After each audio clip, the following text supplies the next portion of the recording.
Hello, Jason here from At Best Roofing Solutions and Repairs. We're just going to look back at a couple weeks now, the work we've done.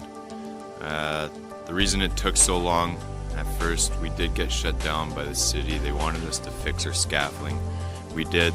They allowed us to go back to work. So we got all this done. And, now we just finished this section up.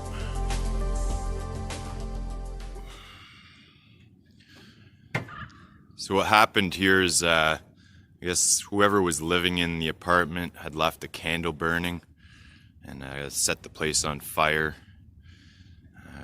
Caused quite a bit of damage. We came in and we fixed soffit, fascia, siding. They put new windows in.